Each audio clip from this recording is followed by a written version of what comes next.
Yeah, Vortex here. Welcome to my review of the LZA7 or LZA7. These are a hybrid. Well, it says on there tri-hybrid. So they use a dynamic driver, 4 Knowles balanced armatures and 2 Piezos. I already know that the implementation of the Piezos is very good. As I know this is a good product, that's why I bought it. And yet, as usual, full disclaimer is I bought this off a AliExpress sale at the end of August 2021, which is about 6 months before this video. As I've been really busy, I'm a bit kind of overdue with it, and now I can finally get to it. As I've been really looking forward to actually doing the video. And yet, I was not paid to do this video, nor thoughts, opinions on my own. And yeah, let's just get carried straight on. So the box comes in this kind of wood casing, which is really nice. Should do, as these are quite premium. I paid about 160 something in a sale, but they're normally quite a bit more expensive than that. It's just some good timing. I've said, you know, I paid for this unit. So tri-hybrid, 7 drivers, like I said before, or kind of wood. It's all very nice, very premium. Some information about the brand. Yes, let's see what we get. Oops. So mine was made the 25th of November 2020. I bought this in August, so it would have been, you know, 8 obviously of 21. Some paperwork here in English. Could actually show graphs. A little bit of information about pop and mode, monitor mode. So there's a switch on them, which we'll get to in a sec. If I can get it out. That's it.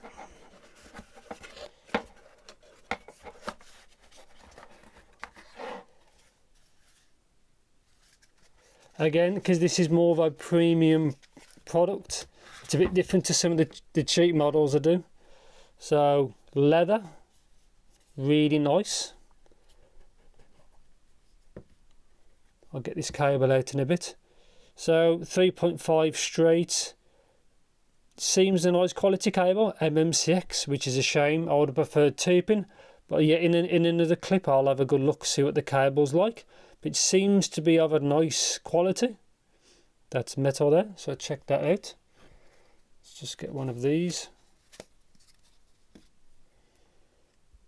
So the left one, blue in there, and the other one is red, as you can see, which is useful at a quick glance. I like that. Attention to detail. You can change the nozzles, so this should just screw off. Very easy. Obviously we'll look about it in a bit. That's one of the key things is with this model is the tuning. Like there is a lot. That's there. So now the switch there, you really need something like a sim tool. So really you want to use obviously something like this to flick it across. We'll see if they include something in a bit. So this is the left one, MMCX, which is a shame. The shell is really small for 7 drivers inside, considering one of them is a dynamic. And that's it. Again, very similar to the Semkarsh, which if anybody remembers those, I'm just trying to find it.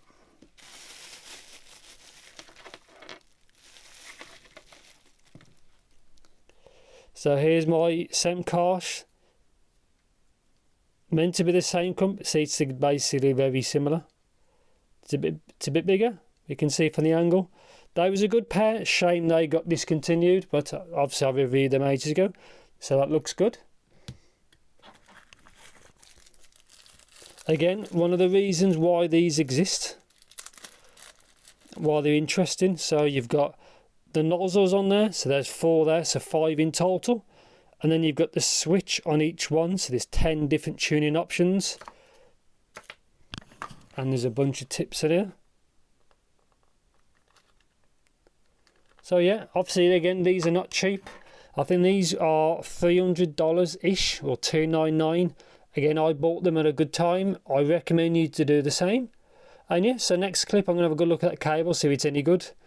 Then I'm going to throw a bunch of time on it, and then I might have struggled trying to graph 10 options, but we'll see. But yeah, next clip, we'll see if this cable's worthy of what's, you know, of the price tag, and that's it. So like I've shown you in the previous clip, the cable is a straight 3.5. I prefer a right angle, but that's just me. Kind of a quite soft, supple cable. Not really many janks in it, considering it's been you know, wrapped for quite a while. So chin slider is not very effective, if that really matters to you. Again, soft cable. Quite happy really. You probably only have to swap this if you want balanced, you know, 2.5 or 4.4. So right, it's just, there's no colours on it, so it looks kind of the same, which is a bit of a shame. But yeah, that's what I like. Ear hook's good, should be fine. I don't see an issue. I would have really liked it to have been a 2-pin model, because that's what LZ always seemed to pick 2-pin, which is a bit of a shame. But yeah, so now you'll see me in the future. I'm going to put a lot of time on these, try all the nozzles, the switch. So I've got to try 10 different options. I know if you buy, I think, one of the nice HCK models, you can use them nozzles as well to make even more tuning options to make your life more difficult. But yeah, I'll see you in the future.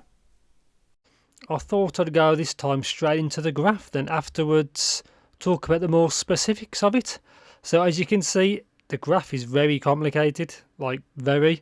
So like I said, you get 10 options, so you get 5 different nozzles and the 2 switches.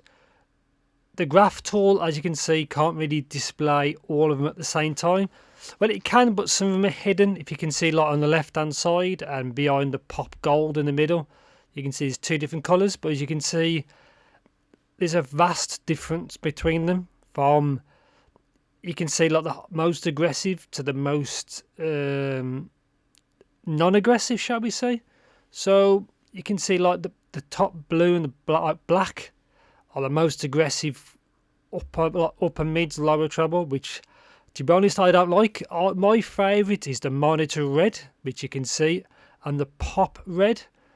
The others I found can be a bit too aggressive, but everybody likes different things, and obviously we all like different music. So yeah, on that graph that you can see, the ones I personally picked is the monitor red, so it's the monitor switch, and then the pop red with the pop mode on the switch. I found them two as probably the best. So it's hard to describe particular sounds, but you can see they all have elevated low end and elevated sub bass throughout all, but obviously it's vastly different. Like you say, in the lower treble, it can differ so much, as you can see. Upper mids, low treble is massively different. Again, I preferred the pop red and even the monitor red. Probably the pop red is probably the one I like. It gives you enough, gives you plenty of treble detail, and obviously makes upper mids, lower treble, I think, not too shouty. Well, not shouty. That's my favourite. Again, other people might like a bit more, like as you can see, like the green ones, which are a little bit more elevated, upper mids, lower treble region, so it gives more, the female vocals are standout. But I probably, yeah, as you can see, that's what it's like. Obviously there's so many options. I could literally be here all day, but that's, if you want to have a look, just pause the actual video. Obviously this is Riku's link, Squidge link, so I will link this in the description, so you can obviously check it for yourself. As I haven't actually graphed mine yet, but I agree with what he has graphed, so I don't see any issues. So that's what they kind of sound like. I prefer, like I said, the pop red. Overall, it sounds great. Is probably the best way to describe it. So yeah, now on to the next clip. I'll describe all the little bits and bobs, little parts, like particulars like stage imaging and so on. Yeah, that will be in the next clip.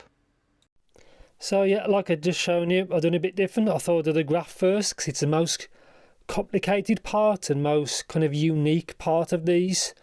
So let's get on to power and sensitivity. I found these a little bit more difficult to power. I've used my topping L30 and I used the Sonata HD2 off my phone as well, and it worked fine. which is, let's get it for me, this model here. Of my phone, it seems to work fine. This does 70 milliwatts to 32 ohms. Seems to work fine with this. But yeah, just a little bit harder than normal, so just bear that in mind. So Soundstage, very good. I wasn't sure what to expect, but the Soundstage is big, which is great. I don't know how they've done that, but it's got a big stage. I'm really happy with it. Imaging, again, imaging was very good. You can tell they've used high quality drivers. It uses a 10mm LCP driver, which seems to be more common in 2021, 2022, because this is actually a 2020 model, as you could see from the QC earlier in the video. It's good to see LCP. It's got 4 Knowles BAEs, and it uses 2 Piezos for the highs. Obviously, I'll talk about the Piezos in a bit. But yeah, Soundstage and imaging is very good, which is good to see. I was very, very happy with it. Micro details is, again, very good. I guess it's a combination of the Knowles BAs and the 2 Piezos doing what they're supposed to do, and it sounds very detailed without the fatigue. Obviously, it depends on the nozzle, but again, I was very, very happy with what they did. So let's talk about overall tonality is, again, very good. But I think it must be in the high regions. It can sound a little off. I think it's the Piezo drivers doing what they do. But it's very rare. Again, it just depends on what your music library is. But the Piezos can sound a little off. It depends if you'll actually see it. So you have to just bear that in mind. Or well, so if you hear it, it just depends on many factors. But that's what I actually noticed anyway. Yeah, you can see I'm using the red nozzles, like I've shown you. It just screws off. That's it. Not much to see really. They're all tucked away. Good that there's nothing in the nozzle as well. I don't like when BAs are in the nozzle. It can sound a bit shouty. So I'm quite glad they haven't done that. Again, you pick, you know, that's it. You just pick whatever nozzle you want. So comfort. So comfort and an actual design, shall we? Comfort, again, I had no issues. It's very basic. It's very curvy, shall we say. I had no issues. They're not really that heavy for the size. There's a little bit of weight, but not too bad. So you can see MMCX, which is a shame. I don't really like the writing. It says LZ Hi-Fi Audio or LZ. I like that it says R. You can see it's for right, and it's got the colour. I like that. Very subtle, but it works. I don't like the text. It looks a bit. I'm not sure if cheap's the word, but I think it'd be better if it didn't have it. Another thing is you can see there, which says monitor on the right, and there's pop. There's a little tiny switch. Mine is at the 1 position, which is the pop, and obviously the on is the monitor. So I found with the pop mode, it at the 2 whatever nozzle, the pop increases it more. So that's probably the best way to describe it. Obviously, you've seen the graphs, and obviously you can check the tool. But yeah, that's what it looks like. Again, it does include that kind of sim tool to move it across, so don't make sure you lose it, because or you're going to need a pin to move it across, so bear that in mind. Again, so let's talk about negatives, because obviously nothing can be perfect. It's MMCX. It seems fine with the included cable. I'd thought it was 2-pin, but the included cable is good, and the actual connection is very good. Sometimes the connection can be kind of crap with MMCX because they're not all the same standard, but it seems to work fine with what's with it. And if you can, leave the cables plugged in. It's kind of a benefit. And yeah, not much to say really. I'm quite happy with the actual. Some micro details is good, like I said before. I'm trying to think if I missed anything. No, I think that's it. So conclusion is, do I like these? Yes. Great stage, great sound quality, great micro details, resolution, imaging stage. I like the pop red kind of setting, nozzle and the pop switch there. That's what I like. Again, you pick whatever you like. Like I said, you can see the red one. I do like these. Say it's all good. Overall tonality is very good, apart from a little bit of I think it's from the Piezos in the highs. Excellent performance. Technical performance is very good. It plays every genre I've tried at it, which was I've tried trance, side trance, techno, pop, classical, a little bit of jazz, metal, not heavy metal, some rock, and it seemed to. It's like a breeze. It just takes it in its stride. You can tell they've used quality drivers because it all sounds effortless. Is probably the best way to describe it. And yeah, I don't know waffle on too long, but yeah, I do like these. Again, I did pay about 160 something for it. So if you can find these for that price or less, it's definitely worth it. Considering this is an older model from 2020, these are very good. If they ever make it A8, it should be a beast because these are very good. Unless they screw it up. But yeah, I really recommend these. Obviously they're not cheap, but you are kind of get what you pay for. They're very versatile. Is probably another word to say with what they can do. 10 options out of the box. That's extremely rare to see. Even more expensive models don't have it. But yeah, I do recommend these. They are very good. Just if you can find them for the right price. And they did very well with every genre I throw at it. So yeah, I recommend these. Just see if you can get them on a good deal, or even used if there's a good deal used. So yeah, as usual, if you want to let know anything in particular, usual, just in the comments. And thank you very much for watching, and take care.